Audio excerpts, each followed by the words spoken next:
ശ്രീ ബിനീഷ് ലാൽ, അദ്ദേഹത്തിന് സമാനമായ അനുഭവം ഉണ്ടായതാണ് 2 വർഷം മുമ്പ്.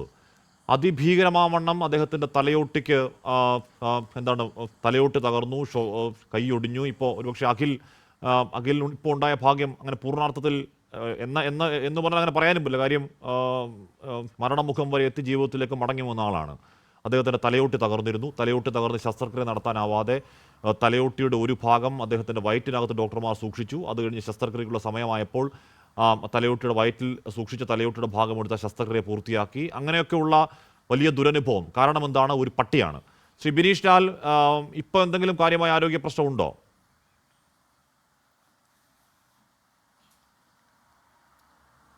ഇപ്പോഴും ആരോഗ്യ പ്രശ്നങ്ങൾ ചെറുതായി എനിക്കുണ്ട്. എനിക്ക് കൂടെ ഫിക്സ് വരുന്നുണ്ട്. അങ്ങനെ 2 പ്രാവശ്യം വന്നു. കാരണം അതിൻ്റെ ടാബ്ലറ്റ് ആൾറെഡി ഞാൻ കഴിച്ചുകൊണ്ടിരിക്കുന്നു. ഫിക്സ് വന്നു കഴിഞ്ഞാൽ ഞാൻ അതിൻ്റെ പഴയ സ്റ്റേജിലോട്ട് ചെറുതായി പോകുന്നുണ്ട്. അതായത് എനിക്ക് ആക്സിഡൻറ്റ് നടന്നെന്ന് പറഞ്ഞാൽ 2022 ഒക്ടോബർ 16-ാം തീയതിയാണ്. അത് കഴിഞ്ഞ് 8 മാസത്തോളം എൻ്റെ തലയോട്ടിയുടെ അതിൻ്റെ ബോൺസായിട്ട് തലയോട്ടി ഈ ഭാഗങ്ങളെല്ലാം എൻ്റെ ഈ വയറ്റിൻ്റെ സൈഡിലായിരുന്നു. എന്നിട്ടും 2 മാസം ഞാൻ ഞങ്ങളുടെ ഈ റോഡിലൂടെ തെക്ക് വടക്ക് നടക്കും. എനിക്കൊന്നും മെമ്മറി ഒന്നുമില്ല, എല്ലാം കട്ടായിപ്പോയി. ഈ ആശുപത്രിയിൽ കൊണ്ടുപോകുമ്പോൾ ഡോക്ടർമാർ പറഞ്ഞത് ജീവിതത്തിലേക്ക് മടങ്ങി വരാൻ സാധ്യതയില്ല എന്ന് പറഞ്ഞ ആളാണ് അല്ലേ? ആശുപത്രിയിലേക്ക് പോകുമ്പോൾ ഡോക്ടർമാർ പറഞ്ഞത് ജീവിതത്തിലേക്ക് മടങ്ങി വരാനുള്ള സാധ്യത തുച്ഛമാണ് എന്നാണ് പറഞ്ഞത്. 90% അത് തന്നെ.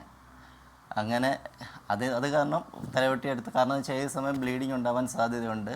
അതുകൊണ്ട് തലയോട്ടി ഇപ്പോൾ എടുത്ത് സെറ്റ് ചെയ്യാൻ പറ്റത്തില്ല എന്ന് ഡോക്ടർ പറഞ്ഞിരുന്നു. അത് 8 മാസം കഴിഞ്ഞാണ് റീസെറ്റ് ചെയ്ത് എല്ലാം ഒന്ന് ക്ലിയറായി എന്ന് വിചാരിക്കുമ്പോഴാണ് ഫിക്സ് വന്നു തുടങ്ങിയത്. അതിൻ്റെ ടാബ്ലറ്റ് ലെവിപ്പിൽ എന്ന് പറഞ്ഞൊരു ടാബ്ലറ്റും ഇപ്പോൾ കഴിക്കുന്നുണ്ട്, രാവിലെ വൈകുന്നേരം കഴിക്കുന്നുണ്ട്. ബിനീഷ് സാമ്പത്തികമായി ആസ്തിയുള്ള ആളാണ്. ഞാൻ ചോദിക്കുന്നത് ഇത്രയും വലിയ സർജറിയൊക്കെ നടത്തുമ്പോൾ അതിനുള്ള ചിലവ് ആവശ്യമുണ്ടല്ലോ ബിനി. ഏറ്റവും ചുരുങ്ങിയത് ഒരു 10-25 ലക്ഷം രൂപയെങ്കിലും ചിലവുള്ള ചികിത്സ താങ്കൾ നടത്തിയിട്ടുണ്ട്.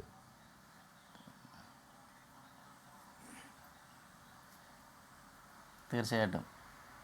അങ്ങനെ ഒരു ആദ്യമേ മെഡിക്കൽ കോളേജിലായിരുന്നു. മെഡിക്കൽ കോളേജിൽ വേറൊരു ഹോസ്പിറ്റലിൽ പോയി. അപ്പോൾ പറഞ്ഞു ഇതിൽ നിൽക്കില്ല, നല്ലൊരു എമൗണ്ട് പറഞ്ഞപ്പോഴത്തേന് എന്നാൽ എങ്ങനെ കിട്ടത്തില്ല എന്നൊരു തീർത്ത് അഭിപ്രായവും പറയുന്നില്ല. അത് കാരണം എന്നെ തിരിച്ച് വീണ്ടും മെഡിക്കൽ കോളേജിലോട്ട് കൊണ്ടുവന്നു. സാമ്പത്തികം അത്രമാത്രം ചിലവായി എന്നോട് ഇതുവരെ ആരും പറഞ്ഞിട്ടില്ല. എന്തോ നല്ലൊരു എമൗണ്ട് ചിലവായി എന്ന് മാത്രം എനിക്കറിയാം. നഷ്ടപരിഹാരമായി സർക്കാരിൽ നിന്ന് എന്തെങ്കിലും കിട്ടിയോ ബിനീഷ്? കാര്യം താങ്കളുടെ കുറ്റമല്ല. താങ്കളുടെ മകളുമായി ബൈക്കിൽ പോകുന്നു. ഇതുപോലൊരു പട്ടി, നമ്മൾ നേരത്തെ കണ്ട ദൃശ്യങ്ങളിലെ പോലെ ഒരു പട്ടി കുറുക്കെ ചാടുന്നു. ഭാഗ്യത്തിന് താങ്കളുടെ മകൾക്കൊന്നും സംഭവിച്ചില്ല. താങ്കൾ ജീവിതത്തിനും മരണത്തിനും ഇടയിൽ കുറേ നാൾ കിടക്കുന്നു. അതിനുശേഷം 2 വർഷം ഓർമ്മയില്ലാതെ, ഓർത്തു നോക്കൂ, 2 വർഷം ഓർമ്മയില്ലാതെ നമ്മൾ നടക്കുക എന്ന് പറഞ്ഞാൽ എന്തൊരു ഭീകരാവസ്ഥയാണ്. ജീവിതം തകിടം മറിഞ്ഞു. ഞാൻ മനസ്സിലാക്കുന്നത് താങ്കളൊരു മെക്കാനിക്കാണ്. താങ്കൾ ജോലിക്ക് പോയി കുടുംബം പോറ്റുന്ന ആളാണ് എന്ന് പറഞ്ഞാൽ സമ്പാദ്യങ്ങളൊന്നും ഇല്ലാതെ ആ ദിവസത്തെ അല്ലെങ്കിൽ 2-3 ദിവസം ജോലിക്ക് പോയില്ലെങ്കിൽ കുടുംബം പട്ടിണിയായി പോകുന്ന സാധാരണക്കാരനാണ് അല്ലേ?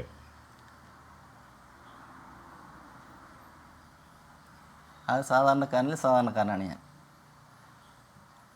അതുപോലെ ആ ആക്സിഡൻറ്റിൻ്റെ ഈ തോളിൻ്റെ ഈ സൈഡ് മൊത്തം നല്ല പ്രശ്നമായിരുന്നു. ആദ്യമേ തലയൊന്ന് ക്ലിയർ ആയിട്ട് പിന്നെ തോളിൻ്റെ ശസ്ത്രക്രിയ ചെയ്യാമെന്ന് പറഞ്ഞ്, പക്ഷേ പിന്നെ എങ്ങനെയോ അത് കറക്റ്റായി. ഇപ്പോൾ വലിയ കുഴപ്പമില്ലാതെ തോളിൽ വലിയ പ്രശ്നമില്ലാതിരിക്കുന്നുണ്ട്.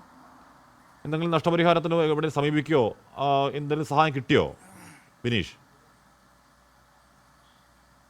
ഞാൻ സിരിജാഗം കമ്മിറ്റിയിൽ അപേക്ഷ കൊടുത്തിട്ടുണ്ട്. അതിൻ്റെ ഇതുവരെ ഒന്നും ആയിട്ടില്ല. റിപ്ലൈയോ മറ്റു കാര്യങ്ങളോ ഒന്നും ആയിട്ടില്ല. അതിനെന്താണെന്ന് അറിയത്തുമില്ല അതിനെക്കുറിച്ച്.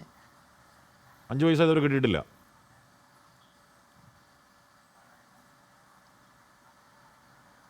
ഇല്ല, കിട്ടിയിട്ടില്ല. അതാണ് അവസ്ഥ. ബിനീഷ് ലാലും അഖിലും 2 പേരാണ്. അഖിൽ ഭാഗ്യം അല്ലെങ്കിൽ ദേവാധീനം, അഖിലിൻ്റെ മാതാപിതാക്കളുടെ പ്രാർത്ഥന. ബിനീഷ് ഏതാണ്ട് മരണം വരെ പോയതാണ്. മരണം വരെ പോയി തിരികെ എത്തിയതാണ്. കാരണം എന്താണ്? പട്ടികളാണ് കാരണം. എന്നിട്ടും ഈ പട്ടികൾ ഇങ്ങനെ അലഞ്ഞിരിഞ്ഞ് നടക്കുകയാണ്. അതിനുശേഷവും ഈ പറയുന്ന ശേഷം അപകടങ്ങൾ കുറവുണ്ടാവുന്നുണ്ടോ?